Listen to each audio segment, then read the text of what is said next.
पिछले कई दिनों से दिल्ली और अलग अलग जगह पर किसानों द्वारा काले कानून को हटाए जाने की मांग की जा रही है, लेकर अनिश्चितकालीन धरना एवं भूख हड़ताल भी जारी है। इसी बीच ग्वालियर चंबल संभाग के ग्वालियर में फूलबाग मैदान में भारतीय जनता पार्टी द्वारा ग्वालियर चंबल संभाग किसान सम्मेलन आयोजित किया गया है। किसान सम्मेलन के लिए ग्वालियर चंबल संभाग के किसानों के लिए पंडाल एवं कुर्सियों की व्यवस्था की गई है। इस आयोजन की तैयारी के लिए ग्वालियर संभाग के भारतीय जनता पार्टी के अध्यक्ष, नेताओं एवं विधायकों की लगातार बैठकें होती रही हैं।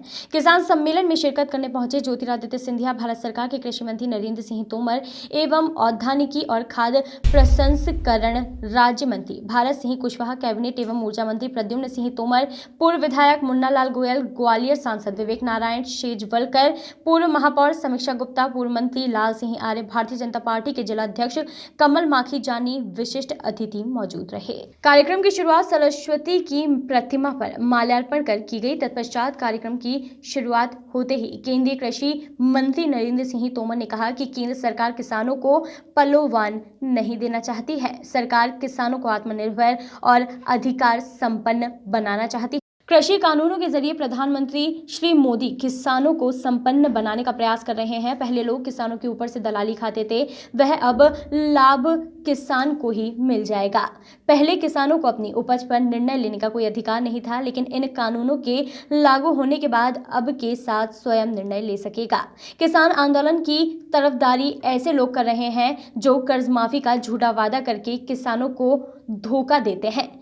मोदी सरकार द्वारा बनाए गए इन कानूनों से किसानों की तकलीफ ही कम होगी। किसान सम्मेलन कार्यक्रम में किसानों की अपेक्षा भारतीय जनता पार्टी के कार्यकर्ता शामिल नजर आए। पूरे कार्यक्रम में सबसे खास बात यह रही कि कैबिनेट एवं ऊर्जा मंत्री प्रद्युम्न सिंह तोमर मंच पर आंख बंद कर सोते हुए नजर आए। कार्यक्रम के समापन पर माननीय ज्योतिरादित्य सिंधिया मीडिया के सवालों से बचते हुए भी नजर आए। भारत माता के लिए समर्पित, जनता के लिए समर्पित, भारत माता के लिए समर्पित, गरीब के लिए समर्पित और अन्नदाता किसान के लिए समर्पित। केंद्र सरकार के नीतियों के आधार पर जहां केंद्र सरकार ने कदम लिए, उसी के साथ साथ प्रदेश की सरकार ने कदम में कदम मिलाया। अभी शिवराज सिंह जी को हम सुन रहे थे, जब कमलनाथ जी की सरकार को उखाड़ के फेंका, पहला कदम जो शिवराज सिंह जी ने दिया, जो किसानों की 2200 करोड़ रुपए फसल बीमा योजना की कमलनाथ जी ने अपने तिजोरी में लॉक करके रखा था, उस ताले को तोड़कर एक एक किसान के खाते में राशि पहुंचाई गई। मुझे याद है वो दिन 5 मई पहला किस्त 2200 करोड़ का और 16 सितंबर को अगला किस्त 4500 करोड़ रुपए का, कुल मिलाकर 7700 करोड़ रुपए फसल बीमा राशि की आपके खाते में पहुंचाई गई है मेरे किसान भाई। ये किसान हितैषी सरकार है। और इसी के साथ साथ 2 दिन बाद जिन किसानों की अनाज में सर्वनाश हुआ है, उनके लिए राहत राशि मध्य प्रदेश की भारतीय जनता पार्टी की सरकार 1660 करोड़ हर एक किसान के खाते में वो राहत राशि पहुंचाई जाएगी। मेरे भाई और बहनों, ये संकल्प भारतीय जनता पार्टी की सरकार ने लिया। ये सोच विचारधारा है। और जब ये उपचुनाव हो रहे थे, जो कांग्रेस की सरकार ने छल किया किसानों के साथ, शिवराज सिंह जी और मैंने और नरेंद्र सिंह जी ने यह संकल्प लिया कि सिंचाई की योजनाओं के लिए 5000 करोड़ रुपए अतिरिक्त, जिसके आधार पर 24,000 हेक्टेयर की सिंचाई होगी, जो प्रधानमंत्री नरेंद्र मोदी जी की सोच और विचारधारा है कि हर खेत तक पानी पहुंचनी चाहिए। 5000 करोड़ रुपए की सिंचाई की योजना का शिलान्यास हमने किया है ताकि हर खेत तक पानी पहुंच पाए। किसान जब संकलित होगा और मजबूत होगा, मजबूत होगा।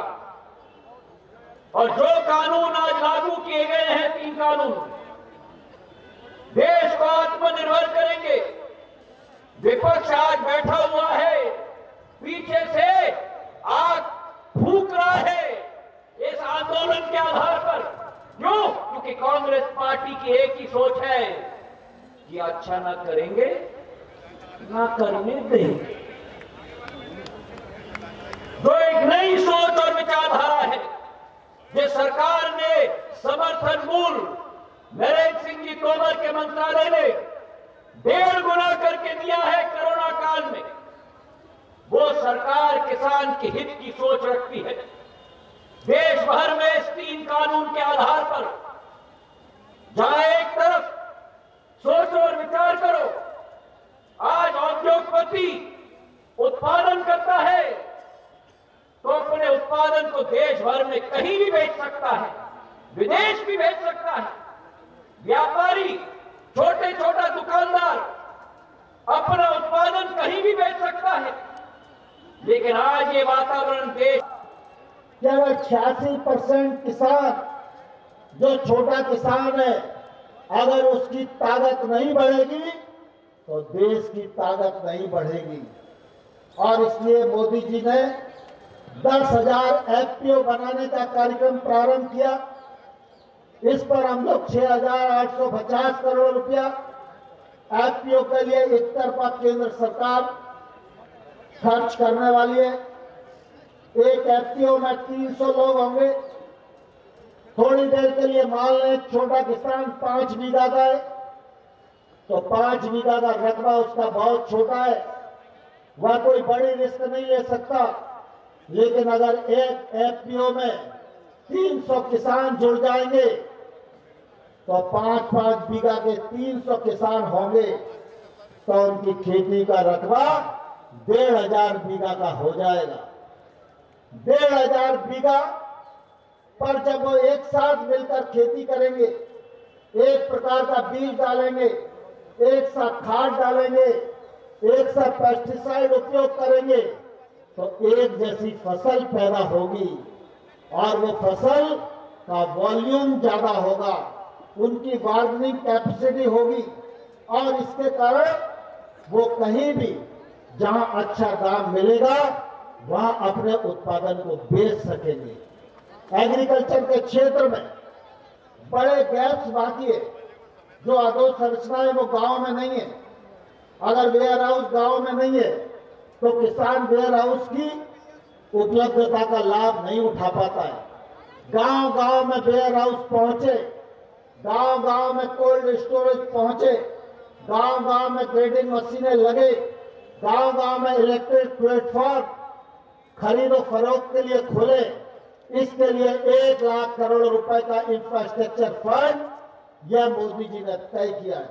और सिर्फ खेती के क्षेत्र में ही नहीं, खेती से संबंधित चाहे वो फिशरीज का मामला हो, फिशरीज के लिए 20,000 करोड़, पशुपालन के लिए 15,000 करोड़, 4,000 करोड़ हर्बल खेती के लिए, खाद प्रसंस्करण के लिए 10,000 करोड़, मधुमक्खी पालन के लिए 500 करोड़, कुल मिलाकर 1.5 लाख करोड़ का पैकेज खेती और संबंधित कामों के लिए, जिससे कि गैप को भरा जाए और हमारा किसान एक उन्नत किसान के रूप में खड़ा हो सके।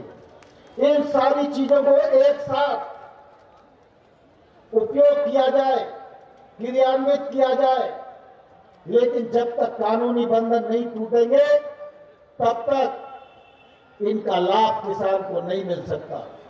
और इसलिए ट्रेड और कॉमर्स के लिए कानून बनाया गया, क्रॉप कॉन्ट्रैक्ट के लिए कानून बनाया गया और एसेंशियल कमोडिटी एक्ट में संशोधन किया गया। मुझे बहुत दुर्भाग्य के साथ कहना पड़ता है कि जो कांग्रेस 2019 में अपने मैनिफेस्टो में कह रही थी कि हम ट्रेड के लिए इस प्रकार का। वॉइस ऑफ राइट्स के लिए ग्वालियर से सागर शर्मा की रिपोर्ट।